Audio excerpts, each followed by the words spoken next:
আসসালামু আলাইকুম রহমতুল্লাহ। প্রিয় 4 নম্বর বাহাচ্ছারাবাসী, প্রিয় বাসকালীবাসী, আপনারা দেখেন আমাদের রাস্তাটার অবস্থা কীরকম হয়ে গেছে। কাল রাত 4টার পর থেকে আমাকে কিছু লোক মেসেজ পাঠাচ্ছে, কিছু লোক আমাকে ইনফরমেশন দিয়েছিল, মেসেঞ্জারে কল দিয়ে বলছিল এই রাস্তার এই অবস্থা আমাকে বলছিল। তখন আমি ওদের কাছ থেকে প্রশ্ন করেছিলাম এই রাস্তাটা কারা করেছিল। এখান থেকে নাকি গাড়ি গিয়েছিলো, গাড়ি যাওয়ার পর এখানে উত্তরে দিয়েছিল ওরা, অনেক দোকানের সদররা ওদেরকে ধরার পর ওরা বলছিল নাকি দলীয় নাম বিক্রি করেছিল, দলীয় নাম বিক্রি করে বা এখানে ওরা দলীয় নাম বিক্রি করে এখান থেকে গাড়ি নিয়ে গেছিলো। তো আমার প্রশ্ন হচ্ছে ওরা কারা দলীয় নাম বিক্রি করেছিল। তখন ওরা এখান থেকে আমি সবগুলো তদারকি করার পর এখান থেকে পাইছে একজন ইব্রাহিম নামে ওর গাড়ি গেছিলো, ও নাকি দলীয় প্রভাব কাটাইছিল। তো আমার প্রশ্ন হচ্ছে ইব্রাহিম উনি কে, দলীয় কে? আমি যতটুকু শুনতে পারছি উনি নাকি জালালের ভাই। আমার কথা হচ্ছে জালালের ভাই হয়ে যদি তাকে উনি দলীয় নাম কীভাবে দলীয় প্রভাব কাটাতে পারেন? উনি তো বিগত দিন আপনার উনি তো ফেসিস্ট ছিলেন। বিগত 2014 আগে 2014 বিগত 14 বছরে উনি ফেসিস্টদের সাথে কাজ করেছিল। ইব্রাহিম যিনি ছিল আওয়ামী লীগের, যুবলীগের একজন বড় ক্যাডার ছিল।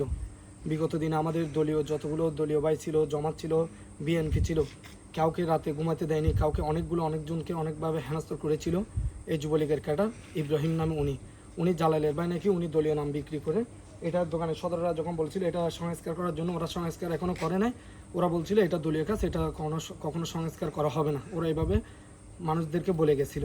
তো আমার কথা হচ্ছে ইব্রাহিম উনি তো একজন ফেসিস্ট আওয়ামী লীগ ছিল, উনি কীভাবে এখানে দলীয় নাম বিক্রি করেছিল বা উনি দলীয় নাম বিক্রি করার কারণটা কীভাবে আসলো? তখন আমি সবগুলো তদারকি করার পরে উনি শুনতে পারছি যে উনি জালালের ভাই। আর জালাল উনিকে, আমার কথা হচ্ছে জালাল উনি তো বিগত দিনে দলের দুঃসময়েও বিগত 17 বছর উনি ছিল একজন আওয়ামী লীগের ক্যাডার ছিল, না হয় সিএপি না হয় ভান্ডারি করিম এরকম ছিল বিগত দিনে 2024-এর আগে। এই জালালের ভাই নাকি এখানে বিএনপির নাম বিক্রি করে, দলীয় নাম বিক্রি করে এই রাস্তাটা এইভাবে রেখে দিয়ে গেছিলো। আমি সময় পাই নাই বিদায় আমি এই রাস্তাটার ভিডিও বানাতে পারিনি। আমি আজকে নাইটে এসে গেছি, কালকে আমি সারাদিন গুণাগড়িতে ব্যস্ত থাকার কারণে এখন পুরোটা রাস্তা আমি চেক করে দেখেছি, পুরোটা রাস্তা সেম এভাবে আপনারা দেখেন ভিডিও কেন্দ্র, পুরোটা রাস্তা ওরা এইভাবে করে রাখছিল।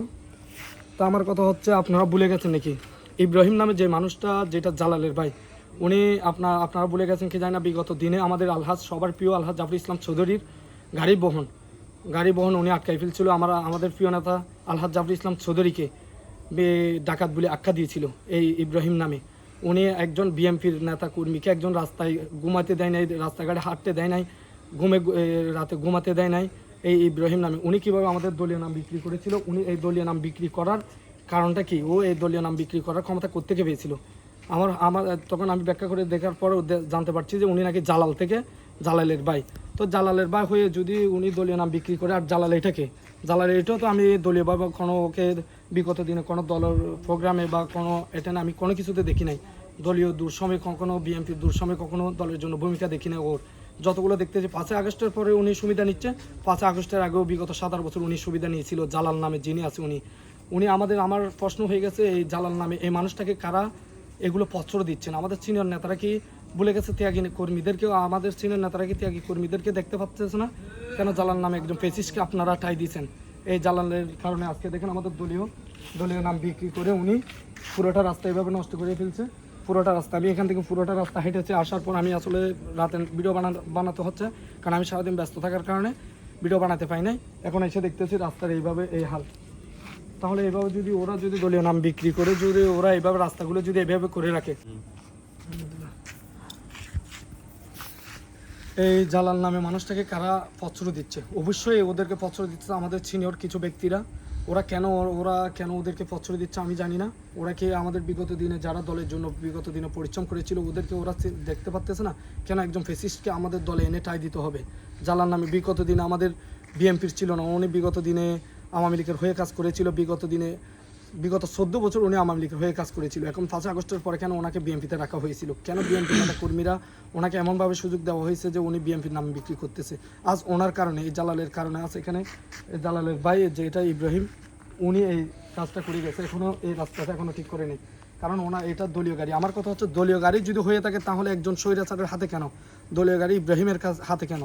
আর দলীয় এখানে কি আমাদের কাছে আর কি সাধারণ মানুষ নাই? 4 নম্বর বাহারচর ইউনিয়নে কি আর সাধারণ মানুষ নাই? কেন এই দলীয় গাড়ি কেন একজন চাঁদাবাজ, একজন ফেসিস্টদের হাতে থাকবে? আমার প্রশ্ন আপনাদের কাছে আমি রেখে গেলাম। ফেসিস্টদের হাতে কেন আমাদের দলীয় গাড়ি যদি হয়ে থাকে, আমি জানি না দলীয় গাড়ি যদি হয়ে থাকলে কেন আওয়ামী লীগের কাছে থাকবে এই দলীয় গাড়ি? আওয়ামী লীগ এইভাবে কেন আমাদের দলের নাম বিক্রি করে এই রাস্তাটা এইভাবে খারাপ করে রেখে গেছে এখনো?